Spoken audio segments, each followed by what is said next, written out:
All right, let's just jump right in. I say the word blockchain, and what's the first thing that pops into your head? Cryptocurrency, right? Bitcoin, maybe? But what if its real potential, its true power, has nothing to do with digital money at all? What if it's all about something way more fundamental? Digital trust. Today, we're going to dig into how this tech could totally rebuild the foundations for some of the most important parts of our lives. I'm talking everything from our personal health to the very way our democracy works. So just think about this for a second. Really think about it. Your entire medical history, your financial details, even who you voted for.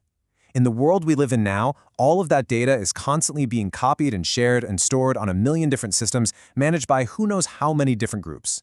Every single transfer, every database, it's another chance for something to go wrong, a place where that data can be lost, stolen, or even messed with. So this question, it's not just some abstract idea, it's personal. How can you, or I, or any of us be truly certain that our most sensitive info is actually secure? And this is where blockchain steps onto the stage. At its core, the concept is surprisingly simple. Picture a digital notary book. But here's the twist. Instead of just one single book locked up in some dusty office, this one is copied thousands of times onto a huge network of computers all over the world.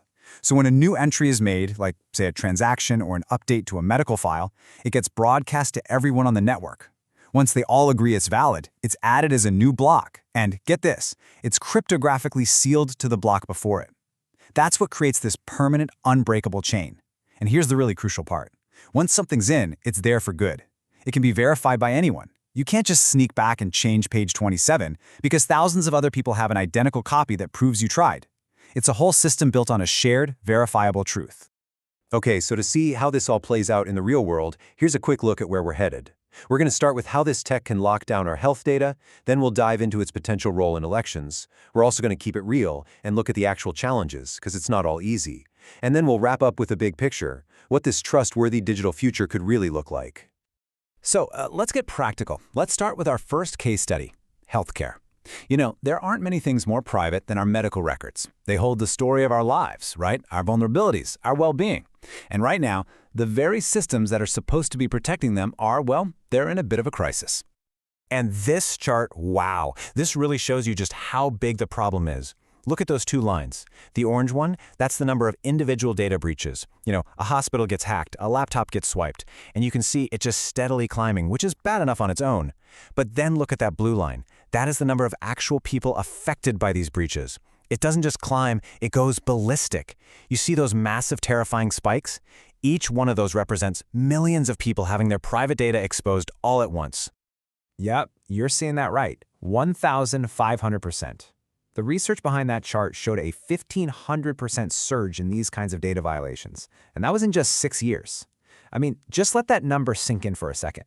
This isn't some small technical glitch we're talking about. It's a massive, systemic failure to protect our most private information.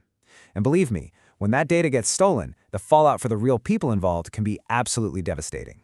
So why is this happening? Well, this quote right here nails it.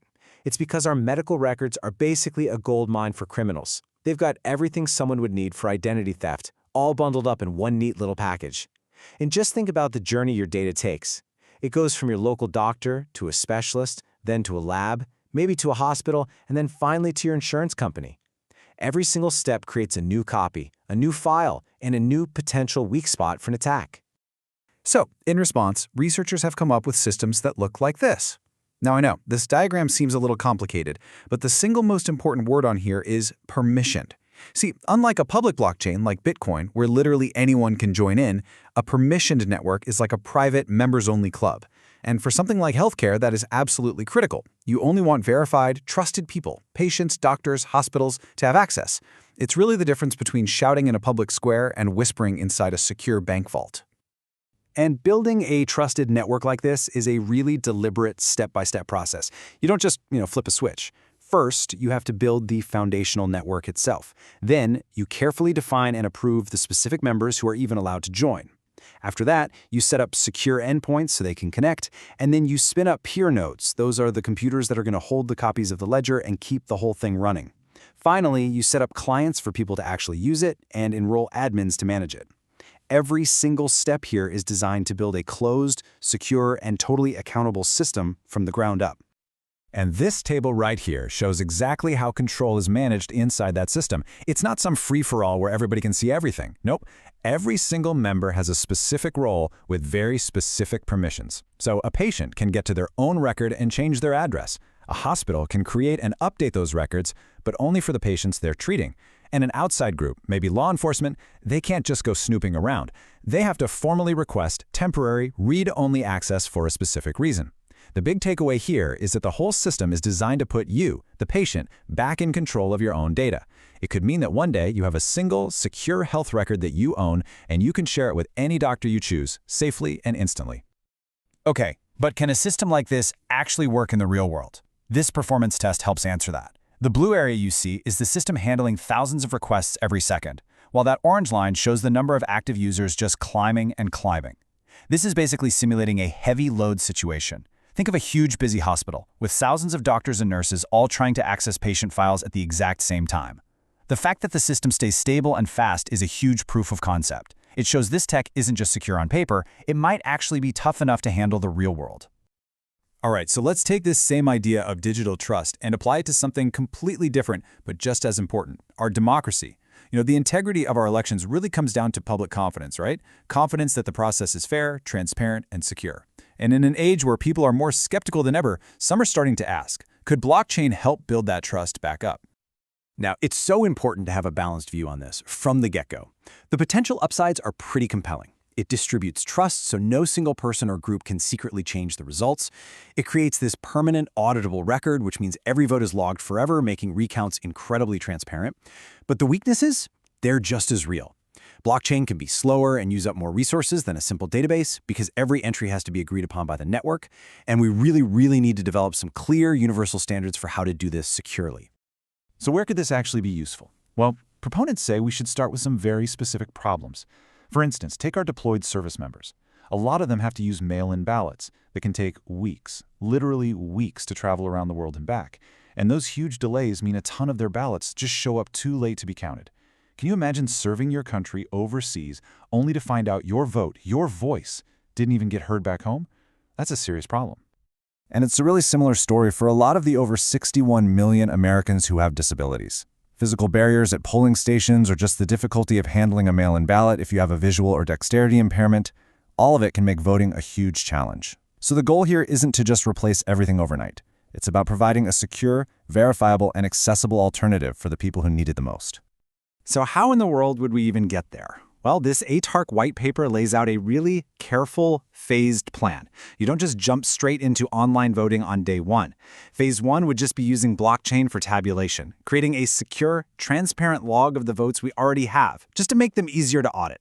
Then, Phase 2 would tackle the massive challenge of creating a secure digital identity for voters. And only after those trusted foundations are built and the public actually has confidence in them would you even think about moving to Phase 3, a full e-voting solution. It's a step-by-step process that's all about building trust in the technology itself. And that second phase, digital identity, that's everything. The concept is called self-sovereign identity, or SSI. And the easiest way to wrap your head around it is to think of it like a digital passport that you control, not somebody else. Right now, your identity is verified by big companies or government agencies. With SSI, you'd hold your own secure credential right on your own device. This gives you the control. Instead of some corporation or government holding your data, you hold the key. And you decide who gets to see it and why. It completely flips the power dynamic of digital identity back to you, the individual.